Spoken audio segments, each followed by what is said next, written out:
Gejala penyakit. Seorang pria berusia 50 tahun mengalami batuk berkepanjangan disertai dahak berdarah. Disimpulkan, pria tersebut mengalami penyakit tuberkulosis, yang di mana penyakit tuberkulosis disertai batuk berdahak selama 2-3 minggu atau lebih. Batuk dapat diikuti dengan gejala tambahan, yaitu dahak bercampur darah, batuk berdarah, nafsu makan menurun, berat badan menurun, berkeringat pada malam hari tanpa kegiatan fisik, demam lebih dari 1 bulan. Hasil pemeriksaan pendukung. Berdasarkan gambaran klinis klasik Montauk Test atau Tuberculin Skin Test (TST), pemeriksaan foto ronsen dada, sputum BPA, kultur sputum, ataupun interferon gamma release assay atau IGRA spesifik antigen. Pada uji spesimen ini, sampel yang digunakan adalah dahak.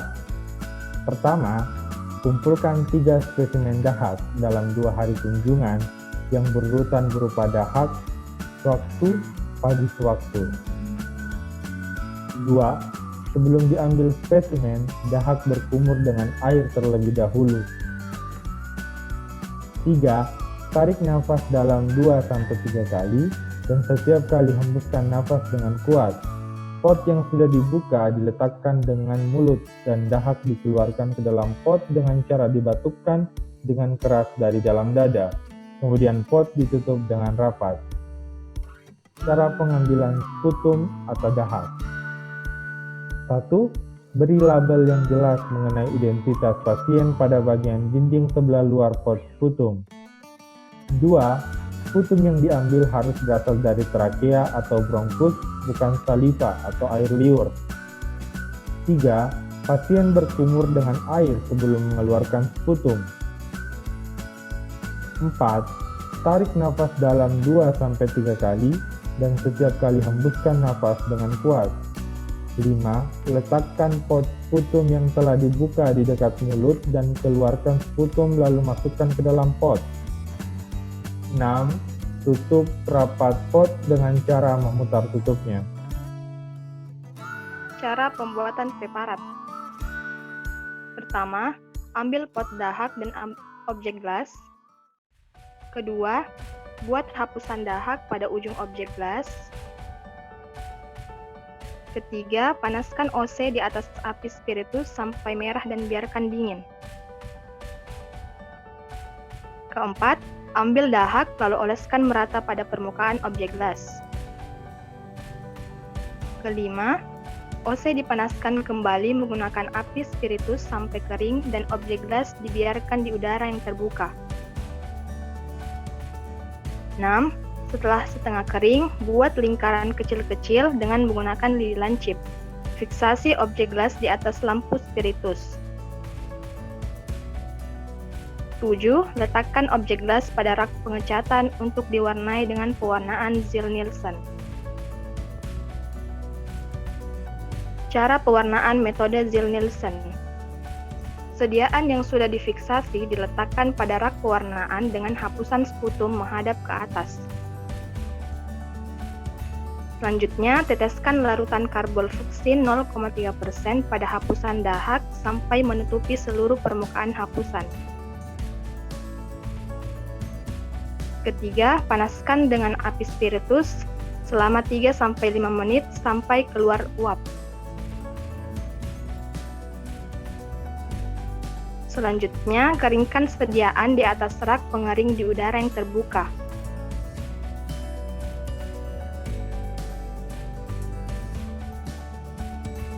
Diamkan 10-20 detik lalu bilas dengan air mengalir. Metode dan prinsip. Metode yang digunakan dengan Ziehl-Neelsen ialah teknik pewarnaan untuk mengetahui adanya basil tahan asam. Mycobacterium tuberculosis yang merupakan mikroorganisme bersifat tahan asam yang akan berwarna merah karena mempunyai sifat yang khas, yaitu kemampuan mengikat zat warna karbofluksin secara kuat, sehingga tidak luntur atau tidak hilang meskipun dicuci dengan pelarut zat warna yang kuat, dalam hal ini asam dan alkohol. Prinsip pewarnaan BTA metode Ziehl-Neelsen yaitu dengan pemanasan pada pewarnaan sehingga lapisan atau pori-pori lipid pada bakteri akan melebur dan zat warna dapat masuk ke dalam tubuh bakteri. Bila preparat dingin, zat warna tidak dapat terlepas kembali walaupun dilunturkan dengan asam. Berbeda dengan bakteri tidak tahan asam yang zat warna pertama akan luntur sehingga mengambil zat warna kedua pada pewarnaan kedua. Bakteri tahan asam berwarna merah dan bakteri tidak tahan asam berwarna biru.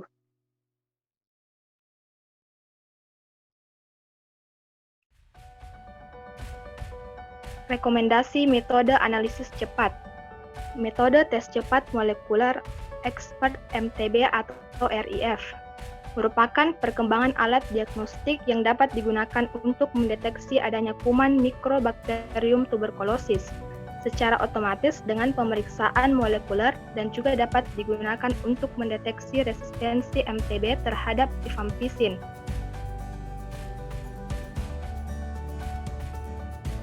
Rekomendasi metode analisis cepat.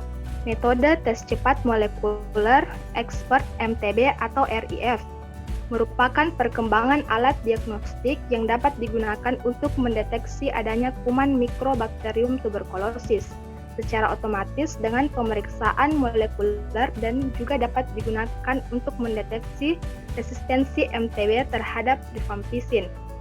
Sensitivitas dan spesifitas TCM mendiagnosa TB paru 88%. Adapun waktu didapatkannya hasil kurang dari 2 jam dan hanya membutuhkan pelatihan yang simpel untuk dapat menggunakan alat ini.